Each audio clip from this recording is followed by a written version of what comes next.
Hello everyone, I'm Mandy Lockley and welcome to On Purpose Astrology.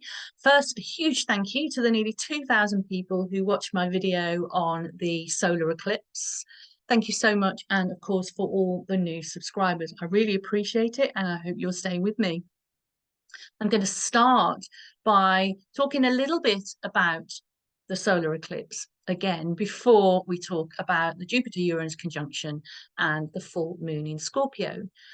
The reason why we can't move on, oh, the eclipse is finished, it's over, the solar eclipse, it's gone, we've been there, is because eclipses have longer shelf lives than a normal new moon or a full moon. They're intense. We start to see the faster moving planets moving towards that eclipse degree. Now, the degree of the eclipse was 19 degrees of Aries and 24 minutes. So if you have anything in your chart around sort of 17 to 21 of Aries, also its opposite sign Libra, also the other two cardinal signs of Capricorn and Cancer, then you will have had a transit. This eclipse will have transited your chart quite profoundly. And you might have had all sorts of feelings come up, you might have had events happen. But as I said, often the things that the eclipse means start to unfold after the fact. Everything in astrology is about processes. We don't just have an astrological event like, for example, this Jupiter-Uranus conjunction I'm going to talk about shortly. We don't just have an event and then that's it, it's done and we're on to the next thing. Processes weave with other processes, everything kind of melds together, and then, you know, for example, Jupiter-Uranus conjunction is the start of a new 13-year cycle. So it's not just something going to happen on that day or around that day or within a few months of that day. The energies just carry on, and other planets join it and all the rest of it. So talking about other planets joining it, the way we look at eclipses after the event, obviously the reflection that you do on what is happening in your life and what seems to be manifesting after the eclipse, because it's a solar eclipse is a new moon. So it's a dark of the moon anyway. It's the dark of the sun too. So it's a very dark time. You can't quite see what's happening. I'm talking symbolically now. So as we're moving now out of that new moon period and the moon is getting lighter and bigger every night in the sky, we start to see where we are going. We start to see the results of things that we might have initiated or we might have been initiated into during this new moon. I had a very dramatic eclipse. I will maybe tell you about it later. So what is going to be triggering this eclipse degree? So 19 degrees Aries 24, when the faster moving planets start to hit that 19 degrees Aries 24, we can take notice and we can think about the themes. Think about the themes, not just in your personal life, if it hits your chart particularly, or if it falls in a certain house, which, as I've usually described in these videos, the houses are the areas of life. I'll put a link to a bit of a video where I describe what those areas of life are, so you can see where the eclipse fell in your chart in the particular house. You can get a free chart at astro.com, which will show you the houses if you put your data in, and you can see what area of life this might be affecting you. So on the 21st of April, which is actually the same day as the Jupiter-Uranus conjunction, Venus in Aries hits the eclipse degree. I'm only looking at things when they come to 19 Aries 24, none of the other cardinal signs. So what are the themes to look out for in your own life, but also in the community, in the world, in the news, etc.? Well, Venus in Aries. Venus likes peace and compromise. It's agreeable. Whereas Aries is more the warrior energy. So we might see some tension between this kind of need for a compromise, need to come to an agreement, need for negotiations, for peace in any, in any relationship, whether it's a relationship personal to us, or relationships between countries and factions and communities. So look out for themes on that. Venus is also about relationships generally. So think about how you are in your relationship. Are you very direct? Aries is a very direct energy. Or are you softer? Venus is soft. whereas Aries isn't. So you've got that already. You've got that little bit of um, bit of tension there. So there's some tension. It can be exciting. It can be quite a nice sort of sexual tension. Venus is also about self-esteem. It's about your own values. Aries is very much about living in your own authenticity and your own values. So that's maybe something to think about. Do you value yourself? Is your self-esteem needing a little bit of a boost? Aries doesn't have to look outside of itself for its self-esteem. It's all in there. You're never going to get the validation from outside. You need to self-validate, particularly with Aries. So that's 21st of April, Venus hits the eclipse degree. On the 5th of May, Mercury, which is currently retrograde, it will be going forward and it will hit the eclipse degree. Also, it'll be the last hit of the eclipse degree. It's already been back and forth over it. So Mercury, it's about communication of all kinds, direct communication. Mercury in Aries, communicate directly, plainly, and simply. Get to the point, I think, is the message of Mercury in Aries. It's also about travel as well, travel and siblings and neighborhoods and that kind of thing. For yourself, what's your thoughts? Pay attention to your thoughts. What thoughts are coming through? What thoughts of anger? What might you be angry about? You know, what might you be, where might you need to verbally or in any way communication assert yourself clearly? Then on the 6th of May, we have the moon. The moon will be at that degree of Aries on the 6th of May. So this is a more emotional thing, isn't it? You might feel some of the emotions that you had around the eclipse, some of the things that came up on the day of the eclipse, a couple of days before, a couple of days after, some of the feelings you had might come up around that time of 6th of May, that first week in May, when the moon, that's a very swift moving planet, of course, not strictly a planet, but it's very fast moving. It moves very quickly. And then on the 26th of May, we then have Mars is going to be conjunct the eclipse degree. Now, this is one to look out for. It's that warrior energy. It can be that warlike energy. It's that assertiveness. It's about anger. Again, it's about being directing your energy in the right direction. Directing your energy in the right direction. In terms of personally, think about what your vision is. If there's anything you're trying to achieve, what is your vision? Are you still acting true to your vision? Mars wants to act. It doesn't want to think about things. It wants to act. It wants to do. Focus on your vision and then take focused action, single pointed action in the right direction. So really, Aries and this Aries eclipse and Aries season is all about self-initiation. Self-initiation. It's initiate something, start something, adventure. Are you on an adventure? Do you feel in the urge for some kind of adventure, whether it's an armchair adventure or a real adventure? I mean, travel and adventure is definitely starred for Jupiter and Uranus conjunction, as I'll talk about. Aries is about pioneering. Where are you a pioneer in your own life? It's about those I am statements. I talked about authenticity. Integrate those values that you have started to come into, move into, integrate into, initiate yourself into those values of just being yourself. There's been a whole theme. I've been talking a lot about the North Node being in Aries for a while now, and really being your authentic self. Those I am statements. Be proud of those I am statements, rather than this, I'm that, and I've been describing myself recently as a recovering people pleaser. I am trying to hold and live to my values and come into an more authentic version of myself, of who I really am. Aries is like simplicity, doesn't like complications. Where can you simplify things? There might be impatience coming up over the next few weeks still, or as you sort of carry on sort of feeling the energies of this eclipse. It's the hero's journey. It's about independence. It's about going out into the world. It's about independence. There's that me first feeling about Aries, but it's about a healthy selfishness, not a there's a lot of negativity around selfishness. You need, particularly for women. I mean, you can't be selfish. It's very selfish. Stop showing off.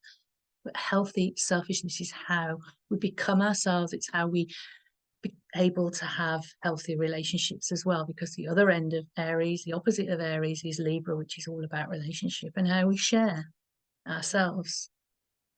So we move then into Taurus season. Taurus is very different from Aries. Aries thinks quickly, acts quickly, gets it done, moves on. For Taurus, there's more of a difficulty in letting go. Taurus is a fixed sign. It doesn't move on quickly. But that's not necessarily a bad thing. I mean, Aries can be too reckless and too, not finish anything. Whereas Taurus always finishes, always tries to finish, even after other people have given up, which is a real strength. But it's also about needing to know when to give up, which can be sometimes difficult for Taurus. But the strength of Taurus is its stamina, its perseverance. Whatever Aries initiates, Taurus builds and maintains on that. So as we go into the Aries, out of the Aries season and into the Taurus season, I've just put the chart up here for the Jupiter conjunct Uranus on the 21st of April in London. It's going to be 20th of April in other places in America, etc., but 21st. You'll see next to the Jupiter and Uranus conjunction, I'll put in a red square. Next to that, you'll see the Sun at 1 degrees of Taurus.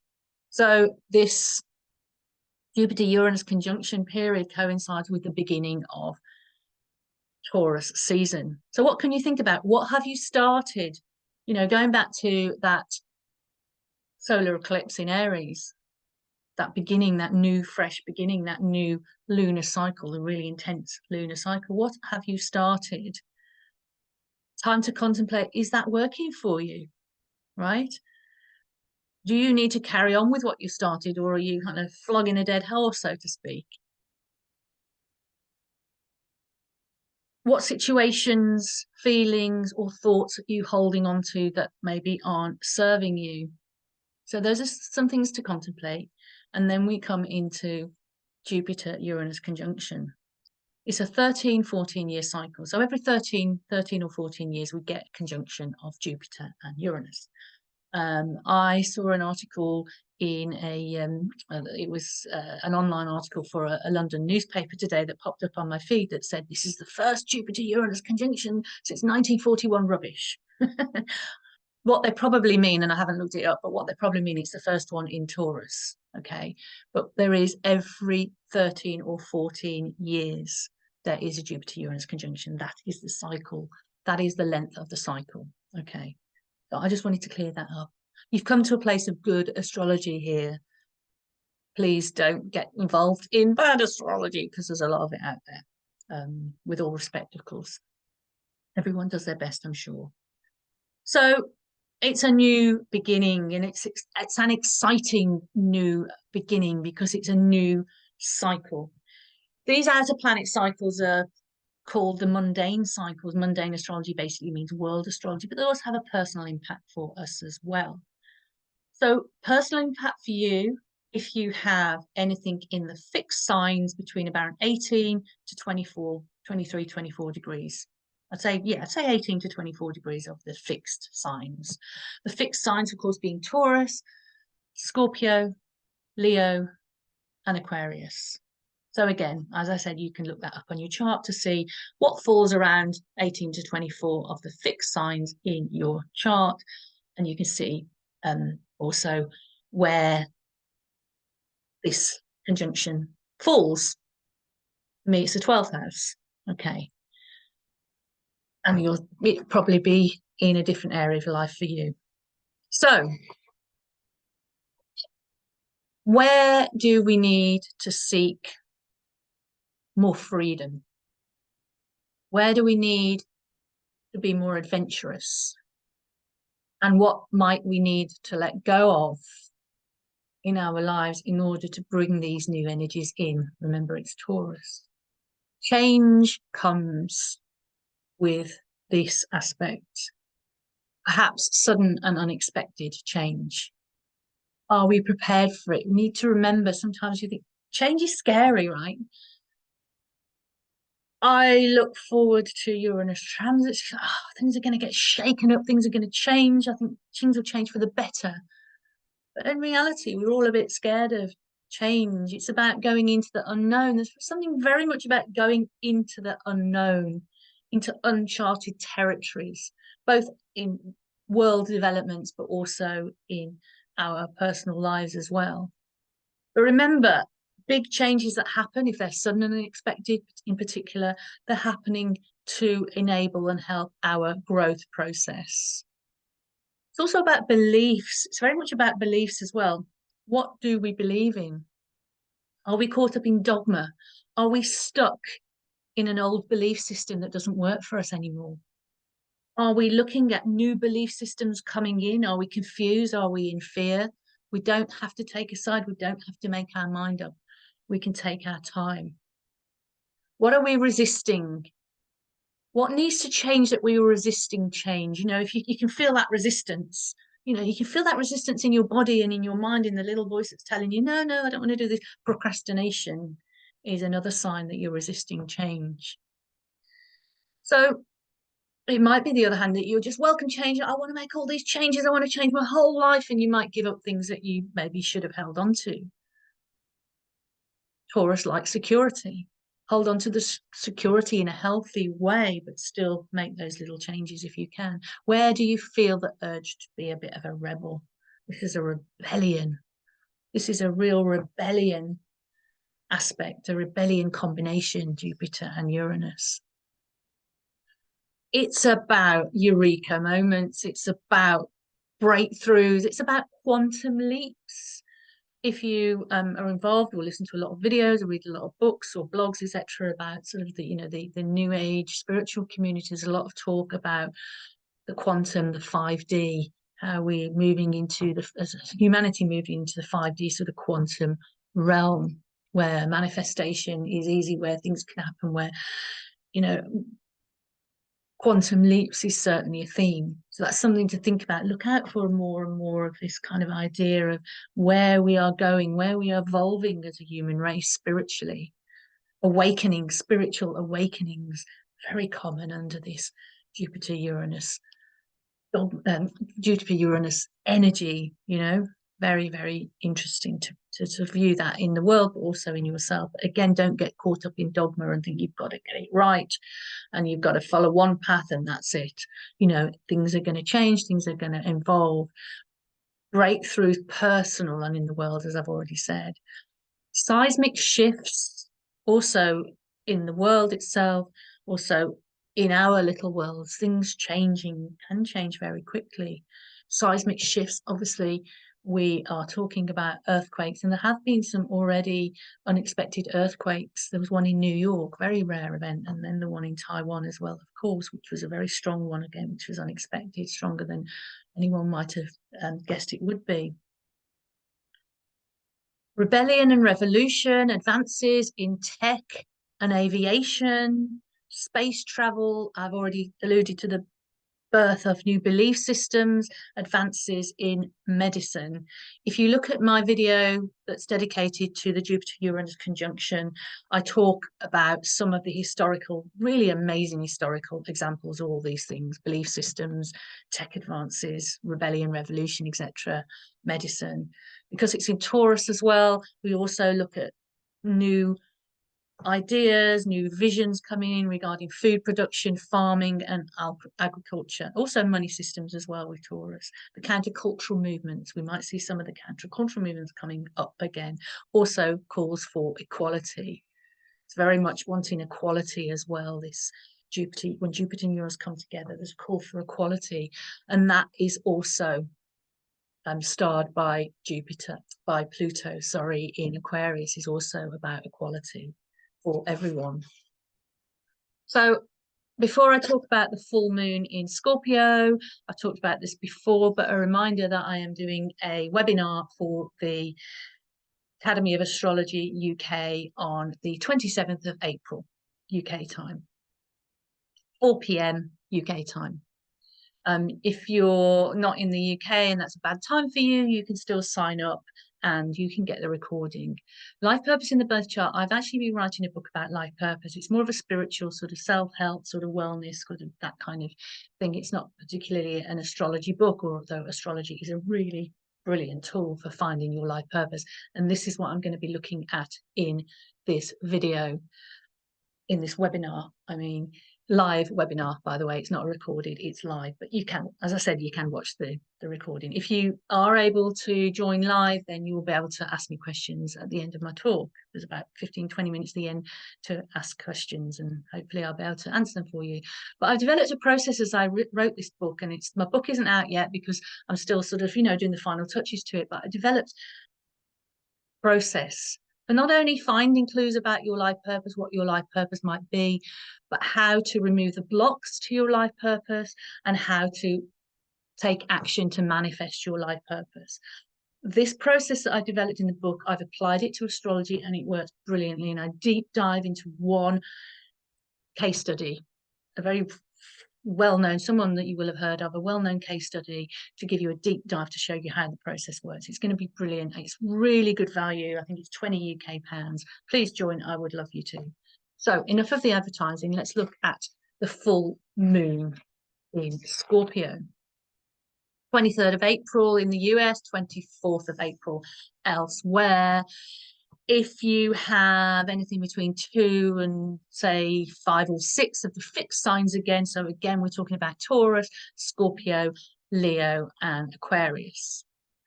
It's in a T square with Pluto. You can see I've marked the red T there. So there's a sense of culmination always with a full moon. And this is going to have a lot to do with what the solar eclipse that we had on the 8th of April means for you, or meant for you.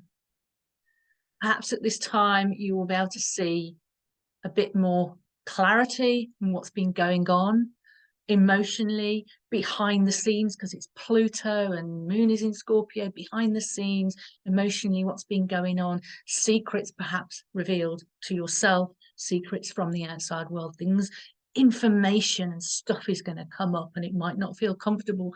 Moon in Scorpio is not a comfortable position anyway. So there's a purpose, is really a deep purging emotionally. Uncomfortable emotions might come up.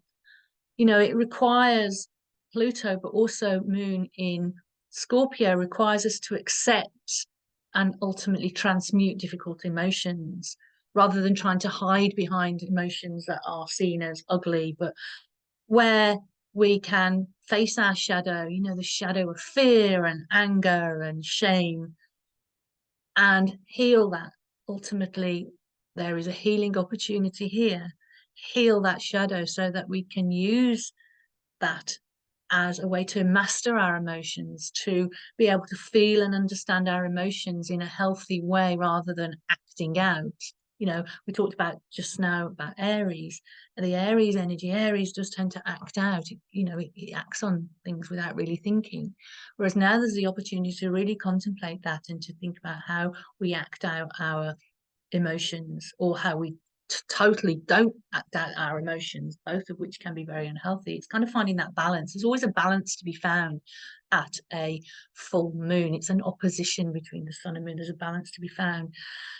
And so we can heal and master.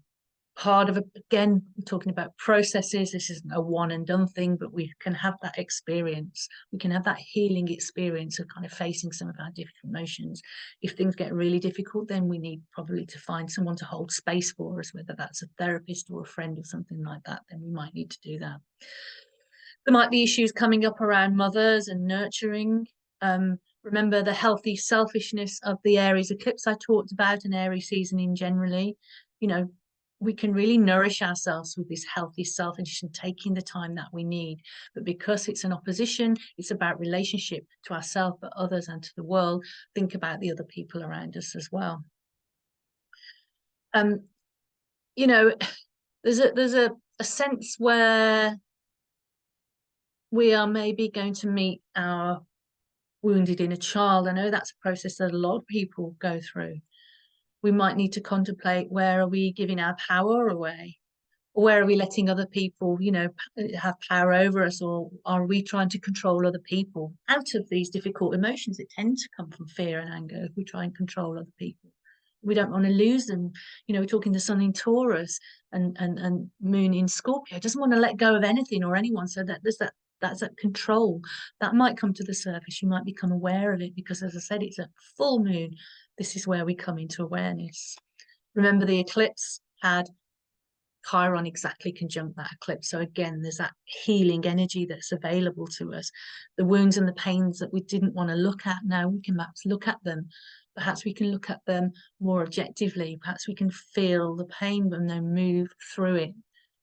Transformation and transmutation and healing is very much a possibility when Pluto and Scorpio are available.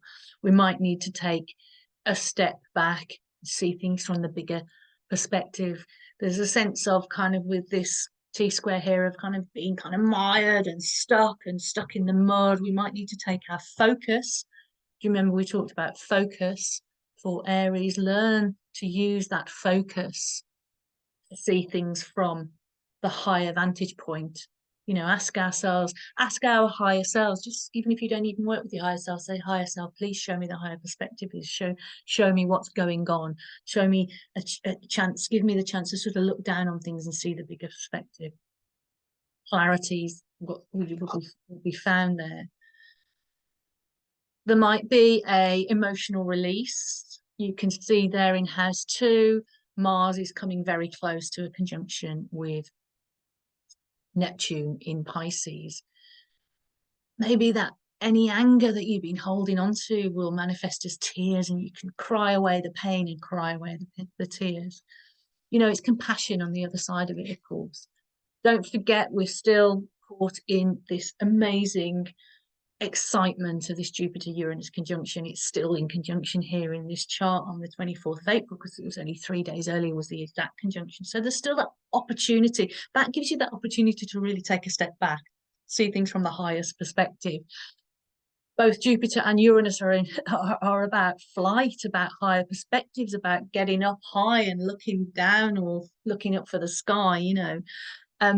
So there you can really use that energy there to work with the energies of this full moon, and the full moon will move on pretty quickly. So there might be some very intense stuff going on for a little while, and it might relate back to the eclipse, the things that happened into the eclipse. So ground into the earth. You know, we need to be grounded at all times. We need to hydrate at all times. We need to focus on our breath.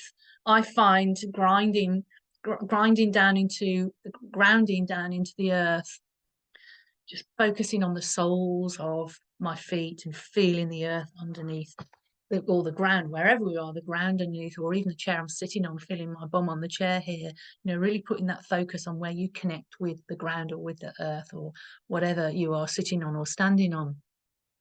And centering into your heart. I think centering into your heart, which basically is about breathing into your heart space. Take deep breaths into your heart space and feel your heart expanding, moving to that compassion, moving to that forgiveness, self-forgiveness, moving to a place of gratitude.